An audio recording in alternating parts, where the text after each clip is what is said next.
guys, welcome back to a new episode. This is your girl Nay on Millennial Madness. Thank you guys so much for tuning in another week for new content, new perspective, new thoughts on everything millennial. If you guys have not already, make sure that you like, you subscribe, you follow, you share our page. We appreciate the support. We appreciate everything that everyone has already done, the text messages, the calls, the DMs. We see them. We try to respond to all of them. And we just love you guys. Thank you so much for growing on this journey with us. Also, one thing that I want to address before we get into this litty episode is if you've been watching some of our previous videos, you know there are actually two of us that host this show. It's myself as well as my sister Nick. As you can see, I'm on here by myself, but it's all good because she will be back next week. We decided to switch it up a little bit and do kind of an individual take on an issue that I had that I wanted to share with you guys. And she will be back on next week, ready with new information. She's probably going to have a segment by herself. We like to switch it up from time to time, so just stay tuned. If you paid attention to the title of this video, it was called Broke and Boujee. So why in the world did I choose this topic? All right. So personally, I feel like as millennials, we are the broke and bougie generation. Why in the world would you say that, Nate? Well, I'm about to tell you. So for me, being a millennial, being on social media, being around people my age, it seems like everybody is in a headspace where they want to make it seem like they have it all together. They have the biggest, best house, the nicest car, the nicest apartment, their kids are fitted out and all of the whatever newest, whatever they got going on. They got all of this money in the bank. They got new watches and all, it's just a lot of stuff like that. But it's a lot of people that I know who I know. I'm talking about personally. I've personally been to their home or have been in their intimate time around them and they're broke. Now, nothing is wrong with that. Don't think that this is like a bashing millennial type episode, because it's not. I want to shed light on this situation because I want to help us as a millennials do better. I want us to be better than that. It's not always about having all of this flashy stuff and being broke. We got to find a balance where we're like wealthy and well. And that's what this episode is all about. So let's go back to why I think that we as a millennial has kind of we've falling into this category. So first, I think that as millennials, we are in a very we are the transitional generation.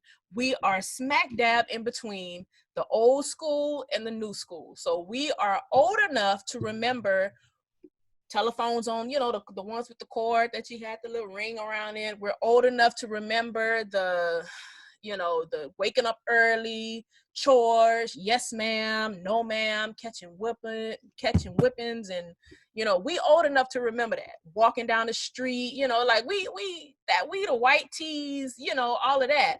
We're old enough to remember the old school life, but we're also young enough to relate to the new school, like the TikTok videos, the whole social media shift. We were the people that shifted with the social media. When MySpace came out, we were the generation that was introduced to MySpace. Bebo, does anybody remember Bebo?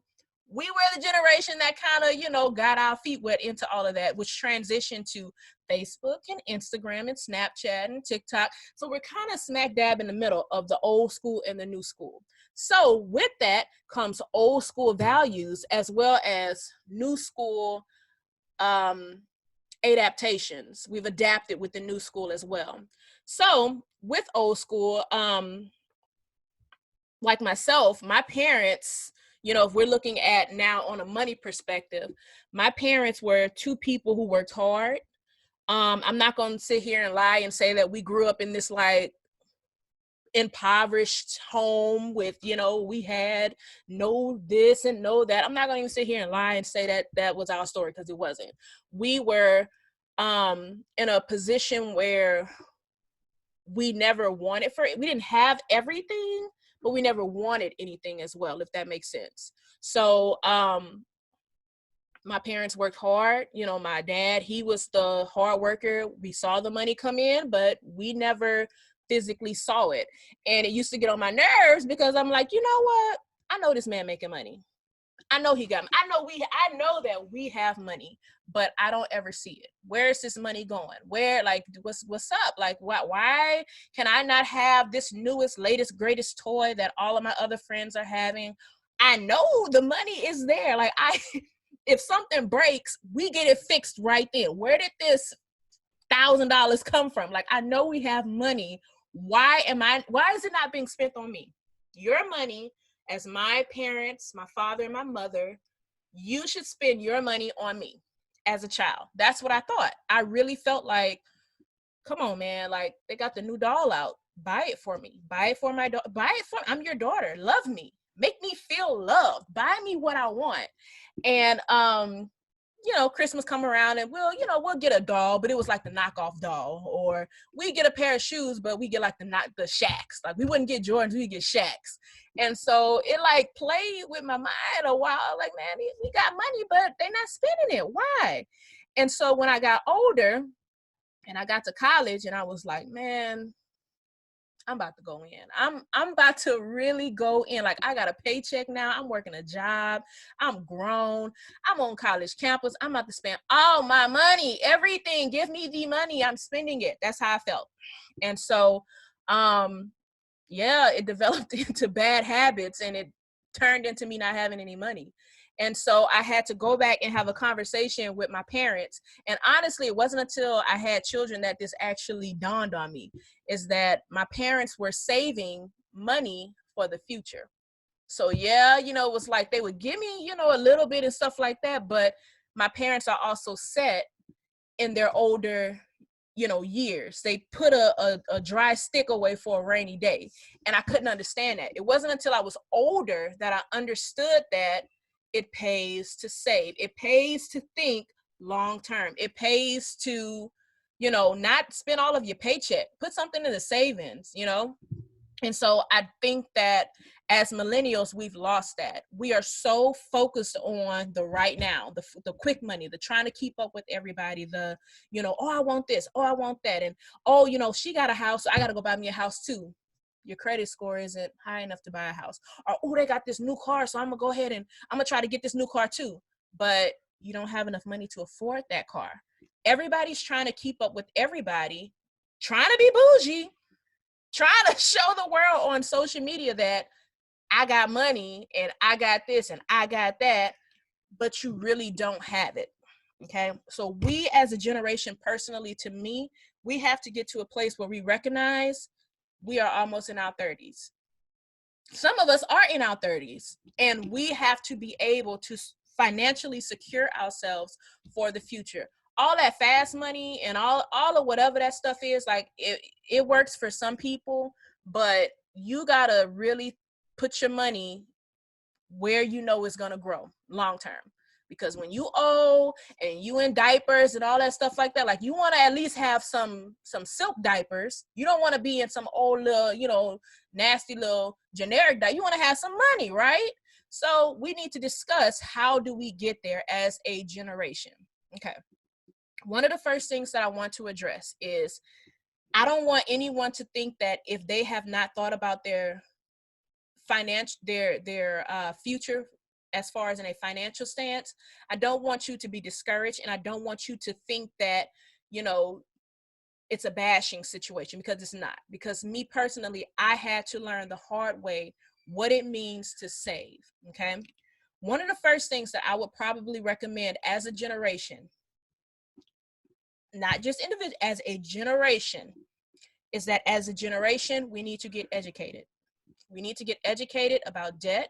We need to get educated about assets. We need to get educated about investments and Roth accounts, IRAs, stocks, bonds. We need to, as a generation, get ourselves educated, and we need to learn how to save our money. It is okay to splurge on yourself sometimes. Like me, I like to travel. So I try to put a little money on the side for me to travel. That's my thing. I love to travel. I like hair. I love to buy good hair, like good weave. I don't want that knockoff, synthetic stuff. I like good hair. That's something that I like to do. So I purposely put money to the side for that. But all that other stuff, all of that, if I ain't got it, I ain't got it. I got kids. I got to do what I got to do to make it, financially in the future. So we need to get educated. I would like to say to kind of like a shout out to a guy by the name of Dave Ramsey. And if you don't know who he is, I highly, highly, highly encourage you to Google him and buy his books. Dave Ramsey is a great place to start when it comes to taking control of your finances again. He has a step-by-step plan. His books will show you exactly how to, if you're in debt, if you are in a position where you don't have a lot of income and you stretch your money and you're living from paycheck to paycheck, I highly, highly, highly, I highly recommend you get Dave Ramsey's books and read it, because he's going to show you how to get yourself in a position where you are able to genuinely say, I'm wealthy. Like I'm wealthy. And the thing is too, that you realize, honestly, that I've realized over the years on my journey to being financially stable and trying to be in a wealthy place, in a land of overflowing, I finally found out what there's a saying that says, money screams, being rich screams, but wealthy whispers. Meaning that when you're only rich, it's like you got to show everybody what you got. You got to post it on social media. You got to prove to the next person that you just did some great, awesome, you bought some awesome shirt for $500. You can't spend you can't even pay your rent, but you've done that. That's what rich people do. They scream it out to the top of their lungs. I'm rich, I got money, I'm rich. But a wealthy person is 9 times out of 10 silent. There's just a power that comes with you being wealthy. There's just a aura about you that comes when you're in a wealthy place. And that's what I would like to have. I don't want to have to continuously prove, oh, I got money, I could pay that girl. Oh, yeah, tabs on me. I got everybody's tabs just so people can look at me and be like, oh, Jazz, you got money, girl. Oh, she got money. No, I want to be in a place where it's like, you know what? I don't never hear Jazz say nothing about money. I don't never see her post nothing about what she got. But man, look, word on the street is she good. They all right. Like, they got the money. I would rather it be like that. You know what I mean? And going through the process with Dave Ramsey, I think, is a great start to trying to get there. And so as a generation, like I said, I think the first thing we need to do to kind of break this stigma of being broke and bougie, I feel like we need to get educated. The second thing that I feel that we as a generation needs to do to kind of get out of that type of mindset is we need to change our surroundings. So if you know me in real life, one of the things that I always say all the time, anytime somebody comes to talk to me about something, if you're a stranger, if I know you, whatever, if you've ever come into contact with me, where I am right now in life, I am so heavy on making sure that my environment is conducive to the direction that I want to go in. So if someone comes and tells me something about a boyfriend or about a friend or something like that, check your surroundings. That's the first thing that I'm going to tell you. Check your surroundings, because you become what you're around. So if you're around people that don't really care about finances, they don't really care about being truly financially stable, truly debt-free, who's going to hold you accountable? Who's going to be the person to say, girl, I like that on you. It's cute and all, but can you afford that? Oh, no. It's okay. Look, girl, I'm going to skip a payment next month and I'm going to make it up. Are you around somebody that's going to say, girl, look, I love you, sis, I love you, but you can't afford that right now. Aren't you trying to save? Don't you have your goal set? Or the big prize is you achieving this. Isn't this what you're trying to do? Why are you trying to do that? Check your surroundings. As a generation, you need to, like they say in the church, look to your neighbor on the left, look to your neighbor on the right. Check your surroundings and make sure that the people that are around you are on the same mission that you are. Because I would rather be in a situation where I'm around other people, other women, other folks that's trying to get on the money train. Like, look, I'm out here grinding. Like, look, we out here grinding. We gon' until we in a place where we are just, it's overflowing. We got to keep going. We got to keep going. And yeah, we're going to take a little trip here. We're going to, I'm going to spend a little bit on that. I'm going to splurge a little bit on my hair because that's what I like to do. But other than that, it's locked tight until we debt free. It's locked tight until we are financially stable. It's locked tight until my credit score has come up. Because let me tell you something too. A lot of us millennials, we're in a place where we're having kids. And that's a whole nother ball game. We're having kids now. And I don't know about you guys, but my kids are young. Like, they're both under 10. And so I haven't hit that stage of, Mommy, I need to go and get this. Mommy, we got to go pay this. Mommy, I hadn't got to that teenage stage where all they, like I was. Well, Mommy, why can't I have this? Why can't I have that? Well, when she got this, I don't ever want to be in a situation where my daughters come to me and ask me for something, and I know in my heart I can't afford it. I wouldn't even be able to get myself together if I knew that I didn't do what I needed to do now while they were young to secure their future, their livelihood and their lifestyle for the future. I wouldn't be able to live with myself. Well, Mommy, we're having this 8th grade trip to New York, and it costs $1,200, and I really want to go. We're going to learn all this stuff, and I'm going to do all this. As a parent, if I haven't now saved and gotten myself together now for that, I'm going to be looking like Boo Boo the Fool. I'm going to have to tell my daughter either, I got to go work some extra hours, girl, because she's trying to go on this trip, and I ain't got it. I'm not trying to do that. When it really comes down to it, I should be able to say, okay, baby, how much is it? Is it okay? Yeah, it's educational. It's for your own good. It's gonna benefit you in life. Yeah, sure. I'm not even gonna write you a check. Who I gotta pay it to? Let me go ahead and pay it now. I want to be in that type of position. And as a generation, we have to get there. We have to think long term. Okay. So everybody's not there. And everybody's not even gonna want to hear this. Everybody's not gonna want to receive the fact that, baby, your finances are not together. You're not saving. You haven't invested. You don't have this. You know what I'm saying? We still have yet to talk about life insurance. We still have yet to talk about that, because as a generation, it's like life insurance don't even matter. Nobody anticipates dying these days. Not that you expect to die at a young age, but nobody anticipates anything like that. Nobody in our generation talks about things like that. Nobody in this generation talks about having A1 credit score. No one wants to talk about that. Everybody just wants to show the right now stuff, the right now money, the right now this, the right now that. Like, come on, y'all. We got to do better. We have to do better. And the thing is that when you know better, you do better. And I can honestly say that I was there at one point. I was the finance queen. Do you guys take partial payments? Do you guys do layaway? Oh, can I put a payment plan on it? Can I finance? I was that person. Oh, I'm tired of this furniture. Ooh, this don't even go with my living room. I got to get some more furniture. Rooms to go. Do y'all finance? I was that person. And then 3 years later, I'm like,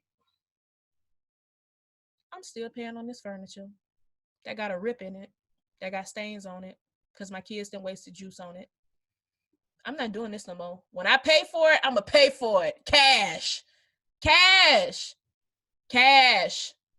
If you ain't got it, you need to be working to get there. And like I said, I don't have it all together, but I can point you in the right direction of where you need to go to get on the right track. And like I said, get educated. Find out where the world is going. Think about your retirement. Think about, what am I doing that's going to secure me for the future? do I have it for my kids and my kids' kids, you know? So, like I say, going back to my childhood, if y'all know who my parents are and y'all know who my daddy is, y'all know he worked hard. He worked hard. And I couldn't understand. I didn't know. I'm like, this is ghetto. I don't like this at all. Like, it's graduation day, and I'm seeing people pull up in new cars and parents putting little bows and stuff. I'm like, ooh, I'm a little salty. Like, oh, I had not. And y'all, honestly, graduation for my 12th grade year, my parents bought me a 1991 Honda, and I drove it. And I was just, I was a little salty inside because I was like, my parents could really afford more than this. But they got me walking around in this Honda. Got me riding around, in the streets in a car that's the same year that I was born. Like, this is not life. But it taught me, take care of your stuff. Like, it taught me when it came down time for college and I got up in my time in college, it showed me you better appreciate what you got because it's always something worse. You know what I'm saying? And so, like I said, it's just my opinion. Who am I? I'm just giving my perspective on this situation. But as a generation, I truly, truly feel like we got to do better. We have got to do better because it's not life. It's not life. And then when it comes down to it, let me say this, because this has happened too. I've seen where people who were friends with other people who are posting on the same thing, they're friends and they're posting the same things that they go, I got this watch and I got this shirt and I got this. And then when you guys fall out and y'all are enemies, people start telling your business and they start saying, well, you know that she really ain't even got that. She really, she financed that. She can't even pay her this. She can't even pay that. Her bed sit on the floor. She ain't got this. Don't even give nobody the place to say that. Like, get your stuff together. Be financially secure for the future. Be able to, in your 40s and your 50s, like your parents are going to be old, be in a position to be like, Mama, I got that. That ain't even nothing for me. I've already secured the future for my kids, my grandkids, and my parents. Be in a position where you can truly, truly be happy, truly be wealthy, and then be humble about it. Just my thoughts. Who am I? I'm just somebody that's just trying to get myself and my family financially, I want to mean what I say when I talk. That's all. That's the only person I am. When I say that, hey guys, look, it's no problem, I'll pick up the tab. I don't want to have to be sweating when I say it, so if you are like me and you are trying to get to a place where you like, girl, it's fine. Look, you're going through a hard time. I got it. I would rather be the lender than the borrower. Sure, not a problem. How much you need? I need it back, baby, but I'll loan it to you. You want to be in that type of position. So, closing out, as a generation, these are my thoughts as to why I think that we are a broke and a bougie generation, but all hope is not lost. All hope is not lost. If you have a chance, look up to see who Dave Ramsey is. Look up some of his books. Get some of his stuff. He has some good workbooks, interactive stuff, videos. Like, the man is on it. He's on it. Like, and he's a great place to start. And if you feel like you don't have it, don't be discouraged. Like, check your surroundings. Get around somebody who actually is trying to do the same thing you're doing so that you can secure a future for not only yourself, but for your children and your children's children. And if you don't want to have kids, for your parents or for your nieces or your nephews, secure it for yourself, for yourself, because times are hard and you don't want to have to rely on someone else to put money in your pocket. You want to be able to say, I got it. Like, I work hard for this. It's mine and I'm straight. So yeah. Once again, I'm gonna go ahead and close it out. This is Millennial Madness. Thank you so much for tuning in. Make sure you like, comment, tell us your feedback. If you agree, let me know. If you disagree, you say, Nay, look, you was all the way off. Let me know so we can have open dialogue about this type of stuff. I get a lot of internal DMs and a lot of text messages and stuff, but your question may be a question that somebody else has. And if I don't know the answer because I'm still on this journey with you, I will connect you with somebody who does have the answer. Trust me. So if you're looking to get connected with other people who are like-minded, look, it's a lot of us that's going through the same thing. We can form a group and we will be accountable for each other. So, you know what? Thank you again for tuning into Millennial Madness. My name is Nay. Tune in next week with myself and my sister Nick as we cover a brand new topic. Thank you again for your support and your love, and we will see you on next week.